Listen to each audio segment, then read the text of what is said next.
The Deep End team acknowledges the traditional owners of the lands on which we work and live, pays respect to elders past, present and future, and recognises the importance of Indigenous knowledge to informing public debate. Our guest on this episode of The Deep End is Kate Chaney. Kate Chaney is the sitting member for Curtin in the Australian House of Representatives.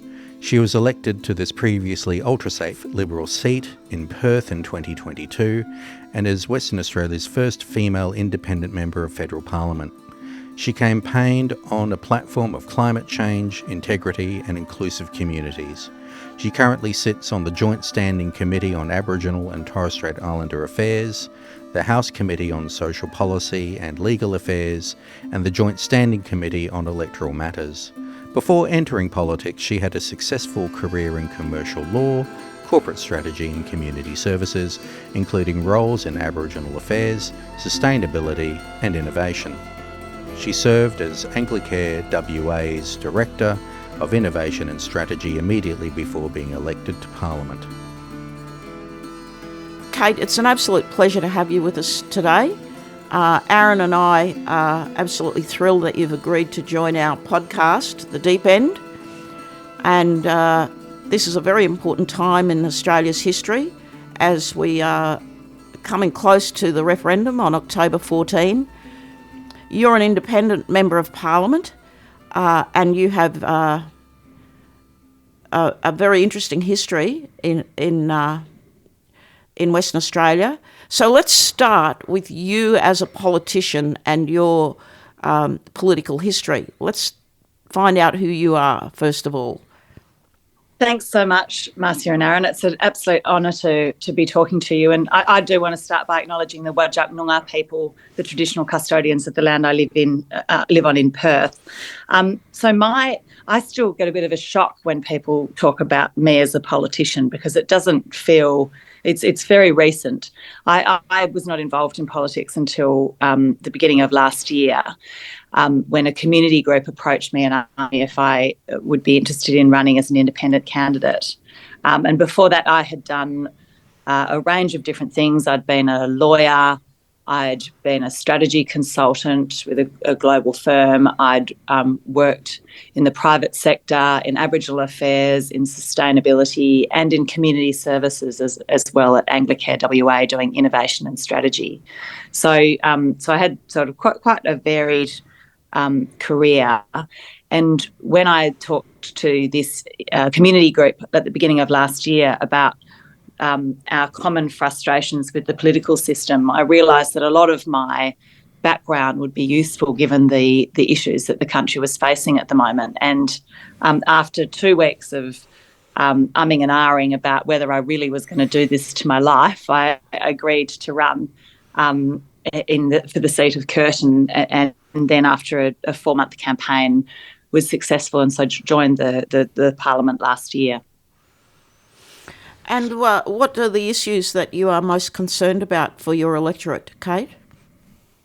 Well, I felt like, and in common with many in my community and the community group that decided to do something about it, I was feeling that we were seeing less compassion and kindness in our policy, and even talking about the idea of kindness in relation to government policy feels really weird and almost naive because it's not a word that we use. But I felt like a lot of what we were saying was appealing to the worst in people, not the best in people. There was a lot of fear, the idea that things are going to be taken away from you and we have to protect what we have, rather than approaching the position Australia's in with generosity and compassion and a sense of optimism about our future and our ability to shape our future.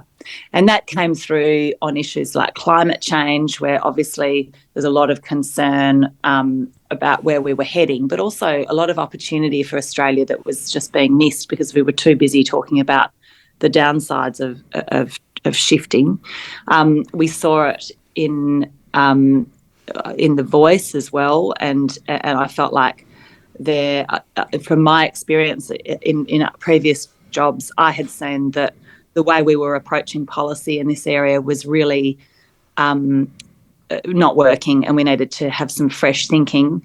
We also saw in integrity there were the lack of a body to keep politicians accountable was part of a degrading engagement and trust in our political system. And I felt really strongly that we needed communities to re-engage with our political process and own these things and realise that if the system's broken, it's not someone else's fault because we are actually the system. And so really the campaign last year, and I think the movement across Australia with more community independence, has been about communities realising that this is our democracy, and if we don't speak up and get involved, then we can't, blame others for the results. So we actually have to take some ownership of it. So the success of people like yourself, independents who are nominated by their own community, has been a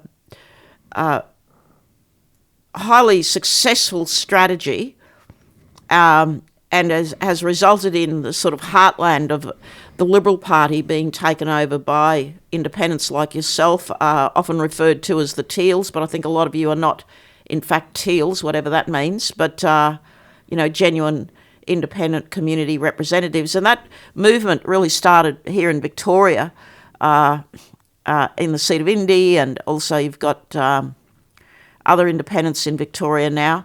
So what is the advantage in Australian politics in breaking away from the two-party system, and now with the Greens having, more influence, it's becoming a three-party system? What's the advantage of being an independent like yourself in our parliament?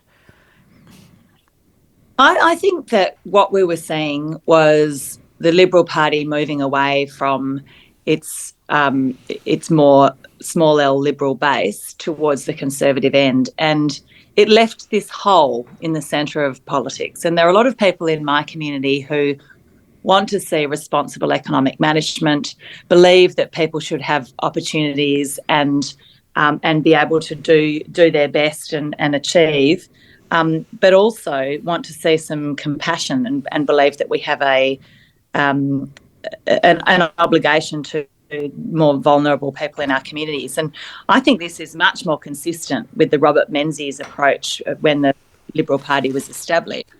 But we were losing it. So communities like mine are economically responsible, but I think socially more progressive, and believe that we can actually look after each other, and we must. And ensuring that people have fair opportunities in their lives is part of what it means to be Australian.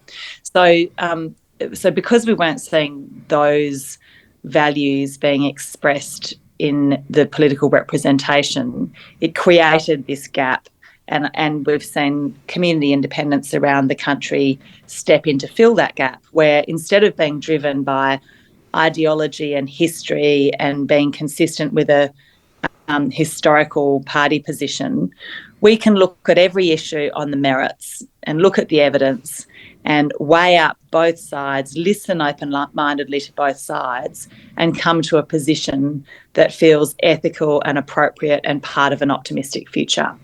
And I have to say, it's been so exciting to be part of something so positive in our democracy. I think that there's a lot of frustration from people about how negative everything always is, and especially young people feel really down about some of the issues that we face. So being able to turn that into a positive, optimistic view for the future, and listen open-mindedly and find a path through, has felt like a really positive thing to be part of. So, Kate, here we are facing, in my personal view, the most important question that Australia's faced since 1967, and that is the referendum on October 14, when Australians will vote on the proposal to recognise Aboriginal and Torres Strait Islander peoples as the first peoples and establish the voice to Parliament and the executive government to make representations on matters relating to them. So I understand that you support the question. Is that right? I do indeed support the voice, yes. And that my support comes from my background, as well as my values. And I started working, I did some work up in Cape York with Noel Pearson about 20 years ago. And that was really the beginning of me understanding how little I knew, I guess. I went up there as a young management consultant thinking that I had lots to offer the world, and spent 4 months working there, and had a series of moments of really the carpet being pulled out from underneath me when I realised that there are other ways of knowing. There are things that I had to learn from listening to Aboriginal voices and thinking about the world in a different way. And that was a revelation to me, and I found it fascinating and very humbling. And I think, and then I was Aboriginal Affairs Manager at Wesfarmers when it was the largest private sector employer in the country. And I sort of oversaw the first couple of reconciliation action plans. And even going into that, I went in thinking, well, there's all this symbolic stuff that's nice, welcome to country, etc. But really we need to focus on the jobs, because that's where Wesfarmers can have the biggest impact, is delivering Aboriginal employment. And it took me about a year to realise how wrong I was, and that you need to get the symbolic stuff right first before the practical stuff works. So we needed to work on respect and relationships before we could actually see those opportunities arising. And I summed it up as, I realised that if you're being followed around Kmart by the security guard when you go in there, you're probably not going to apply for a job there. Yep. And so we really needed to do some work on building understanding, getting the baseline right, and that involved listening, and that involved, instead of constantly thinking Aboriginal people need to fit into the way we run things around here, we need to think about maybe whether we had some things to learn too, and that there were different ways of working with things. So that was a big part of what led me to my support of the voice. And then again, working in community services at Anglicare, and we were in partnership with about 30 Aboriginal community-controlled organisations in service delivery. And again, I saw that when we listened, when we worked with Aboriginal organisations, we delivered better outcomes. And so really from all of that, it built my understanding that listening was at the key of actually moving the needle on addressing Aboriginal disadvantage. So that formed a really strong foundation for my support for the concept of a voice. I've tried to be really open-minded about that, though, going through, and is this the right model, and will it work, and are there risks for in the Constitution? But I've come to the conclusion that it's very low risk and high return, and I can't see. I think it's a no-brainer for the country that we need to move forward in this way. Thanks for that very interesting answer, Kate, because I think along the same lines, and coming out of a management background as you do, you must surely see the opportunity for reducing the wastage in expenditure that does not achieve the intended outcomes, and by listening to people and working in partnership with them, you're more likely to get good outcomes. So does the voice, should we achieve a success in the referendum, would the voice herald in more of that partnership approach to working with Aboriginal and Torres Strait Islander people and governments and other entities to close the gap, to improve life outcomes, to develop businesses? Yeah, so I think that there are a lot of organisations that are attempting to work in partnership, and we have seen some great progress on that front. But having seen we were delivering government services at Anglicare, and having seen the way services are often designed in Canberra and then delivered in remote communities, it just doesn't work. We're really bad at it. And so at a national level, creating that voice, that means that there is both shared accountability for solutions, but also that habit of listening, I think, is essential. And as you know, under the Closing the Gap agreement, every government in the country from both sides has committed to working in partnership, but we just don't have that at a federal level. And so both the symbolism of recognition, but also that point of accountability at a federal level and an authoritative voice with a mandate from across the country, I think would really set us on the right path in terms of getting it right from the top, and then that filters through and will continue to encourage working in partnership and listening at multiple levels. But without it, the policy that's set at a federal level will continue to be haphazard. And I do think it's really important to remember that Indigenous people don't have all the answers to these problems. Governments certainly don't have them. They're not magically going to be fixed next year, but we're far more likely to actually be able to find these solutions if we're listening to the voices of the people who are affected by it. And in innovation in community services, it was all about co-design and how you actually make sure that you're even asking the right question by listening to the people involved, and thinking about what will work rather than these crazy systems that work well in a urban area but make absolutely no sense in a remote area. So I do think the symbolism of a new approach to things and a recognition that we do need to listen is a necessary step in the long-term change in how we approach these issues and how we ensure that Aboriginal people can expect the same things for their kids as non-Aboriginal people in the country. Just reflecting on what you've been saying, Kate, I find it really interesting and refreshing to hear that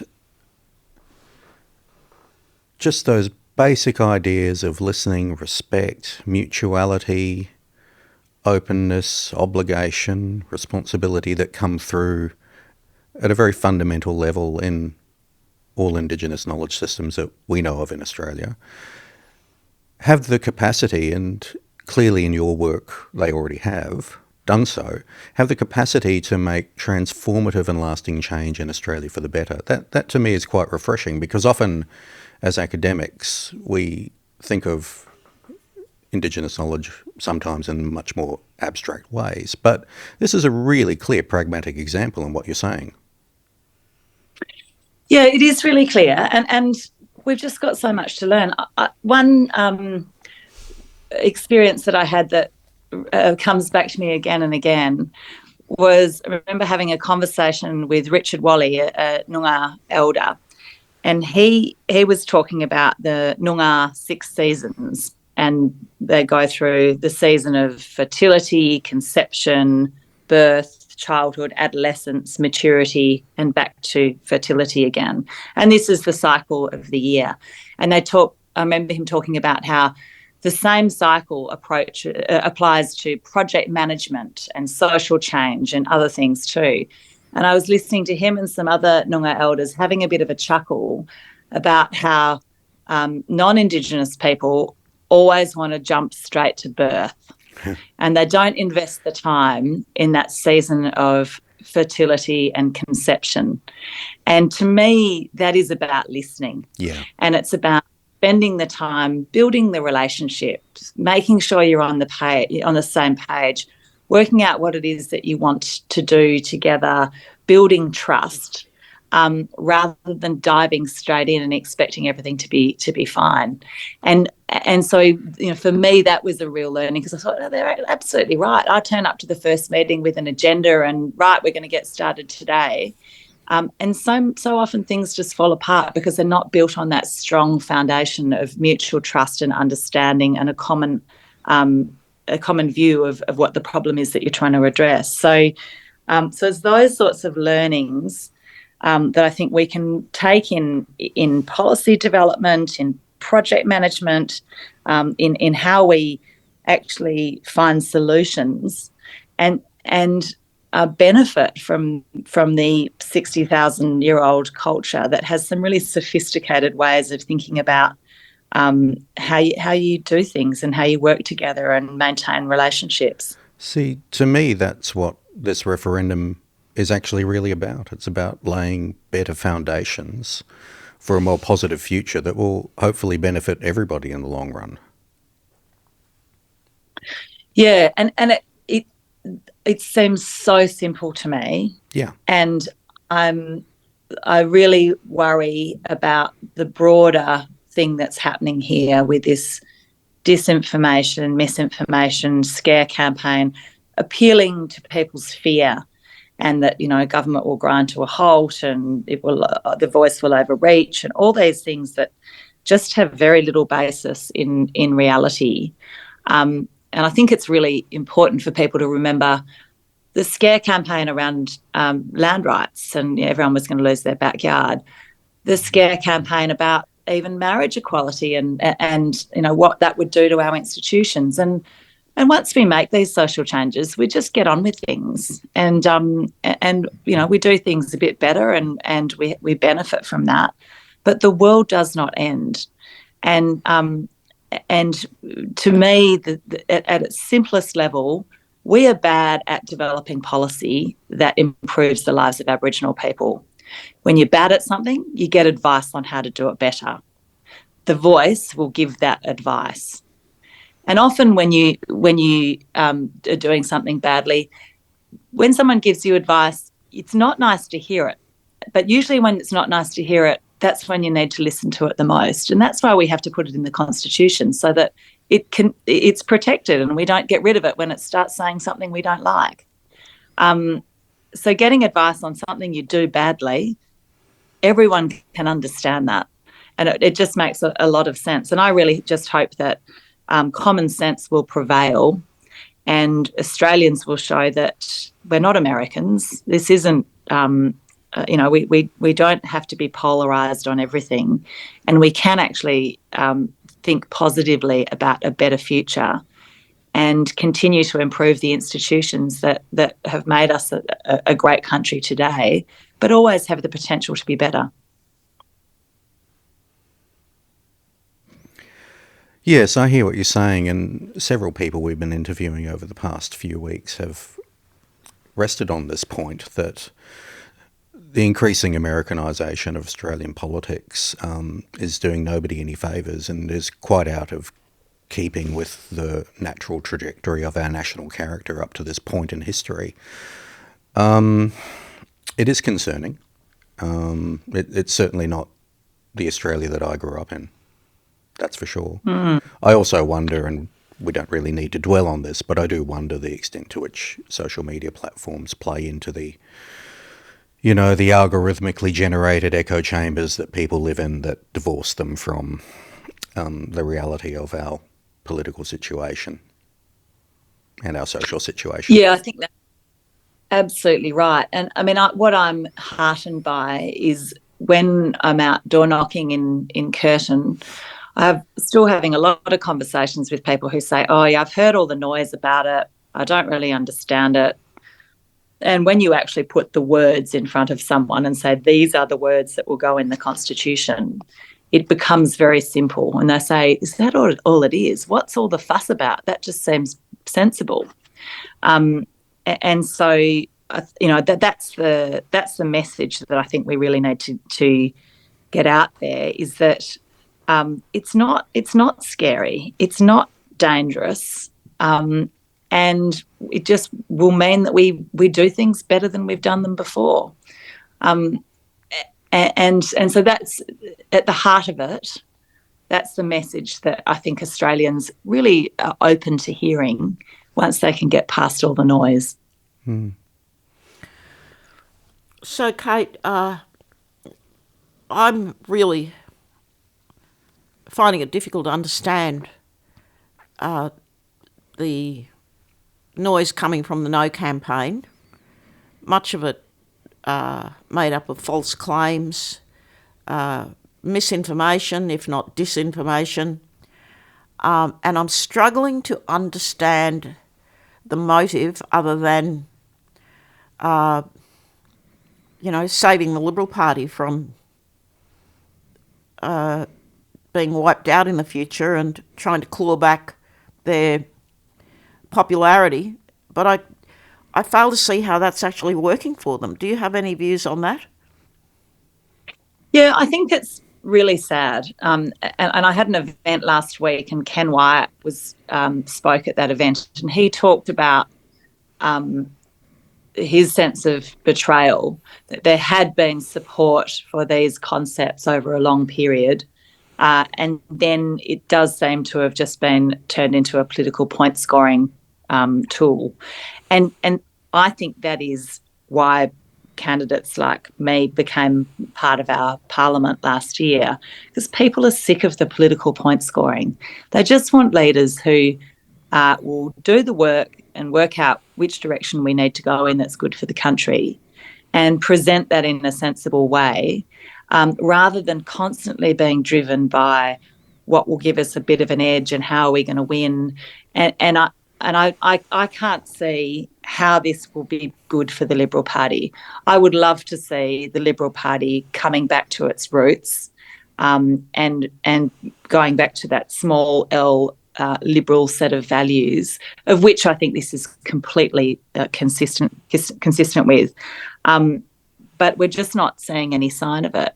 And for people like my uncle Fred Chaney, who, as you know, was involved in the Liberal Party for many, many years and in federal parliament and the Senate, the House and the Senate, and as a Minister for Indigenous Affairs, he also laments the losing of the way from the Liberal Party. And in electorates like mine, I just don't see how it will actually provide a future for the Liberal Party when it's so clearly out of step with the values, and appealing to fear just has no future in our country.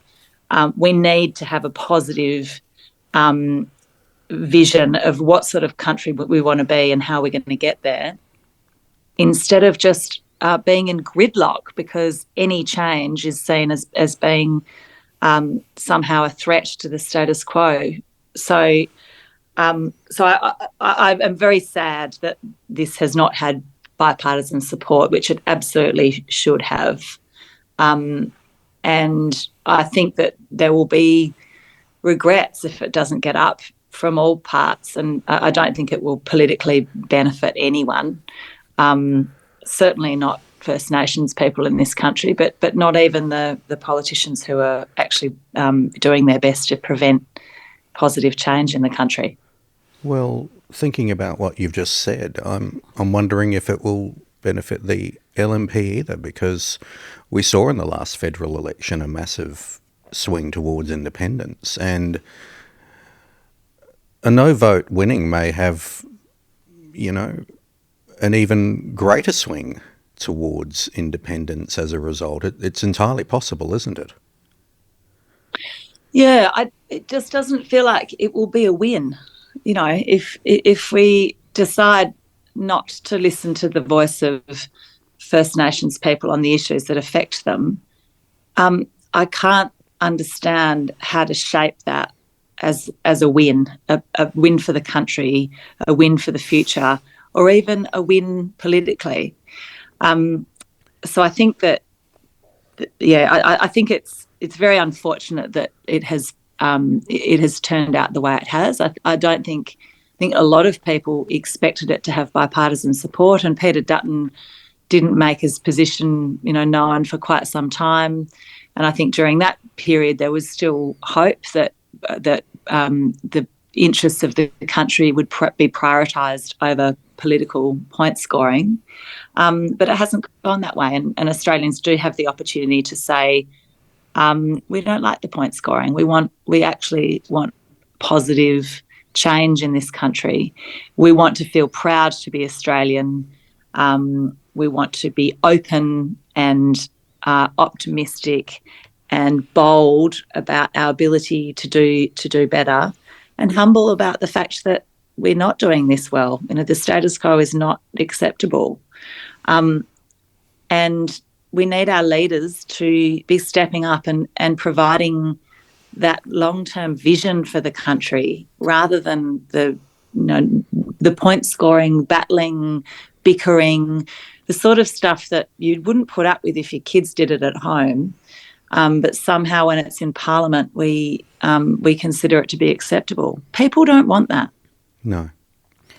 You've also raised an important point. Now, I guess most people wouldn't know about your experience in Indigenous affairs, for instance, working at the Cape York Institute, as I believe it was then, with Noel Pearson, in the early days of the development of the programs in Cape York that have been so successful.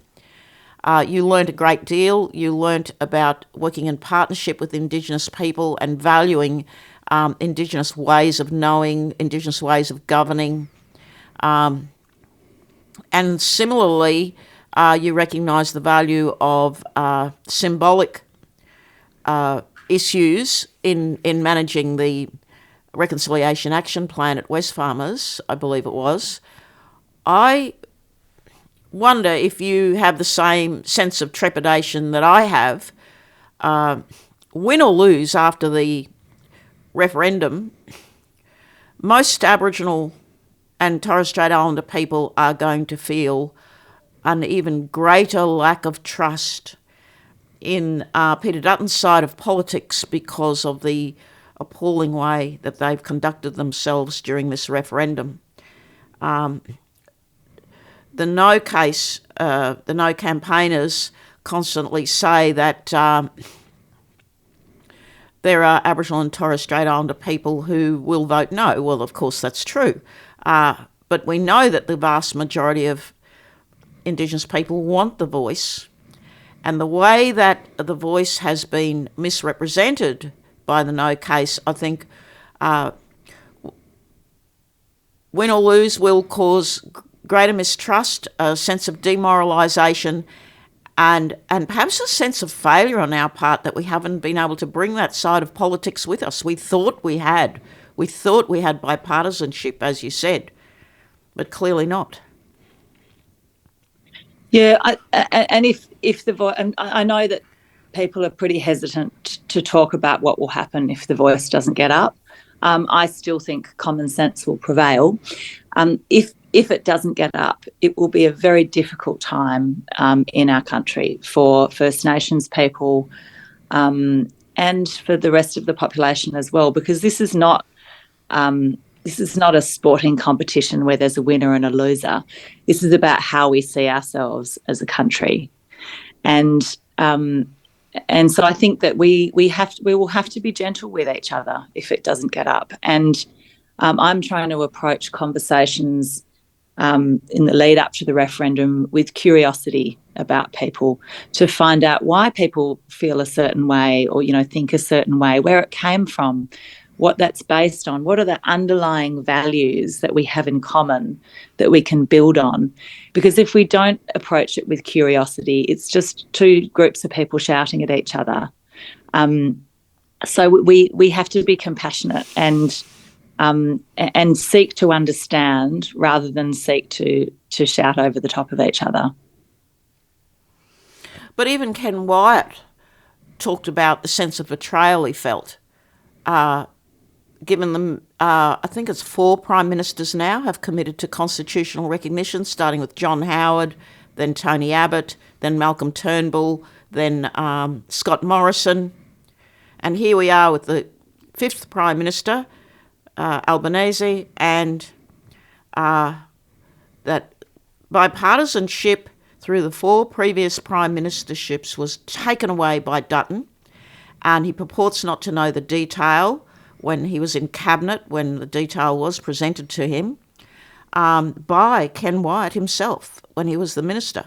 So it has left. I mean, I think it's almost an untenable position to say we support constitutional recognition, we would support a legislated voice. We just don't want to put the voice into the Constitution. It's a very, very fine distinction. I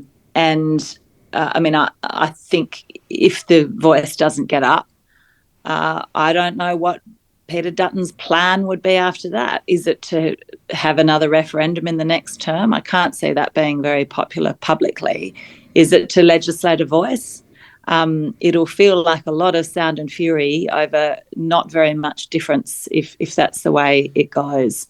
And so I think that's why it's so important to be curious and seek to understand, so that we can actually get to the bottom of what is it that is driving people's resistance to this very modest change.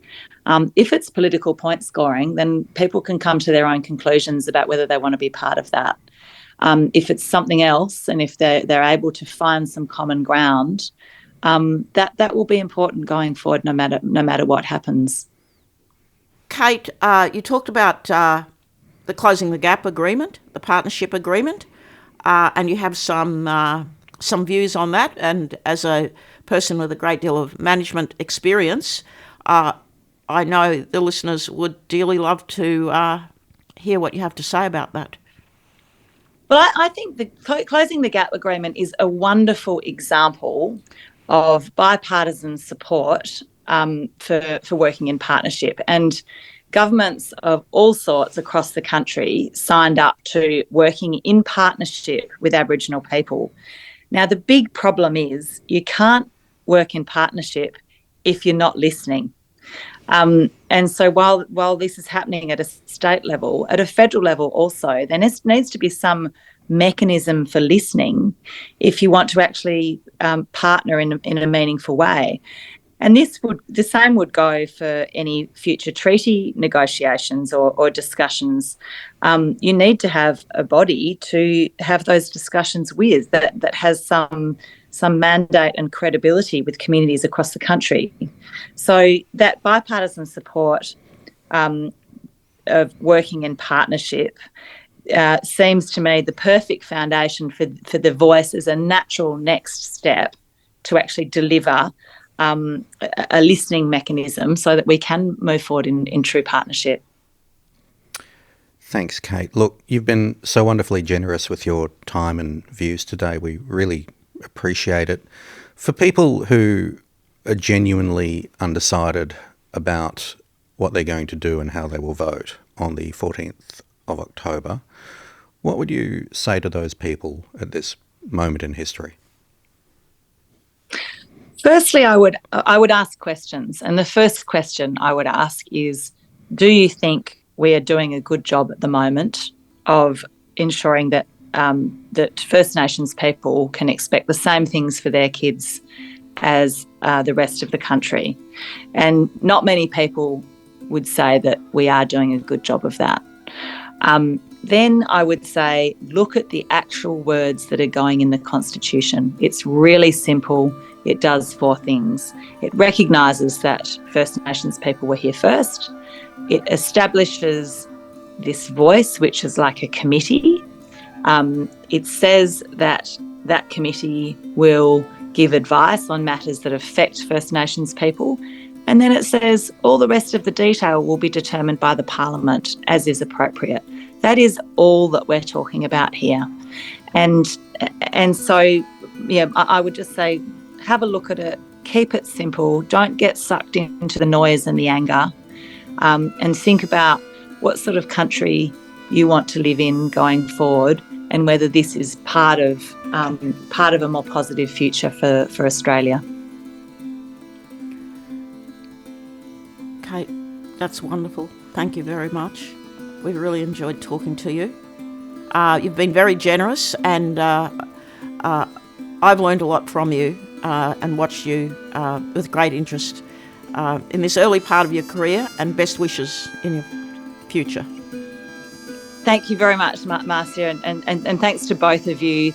I really appreciate the time with you, and I appreciate all that you're doing to guide Australia onto a more positive future path. Thanks, Kate. Thanks. Thanks. Let's talk again soon.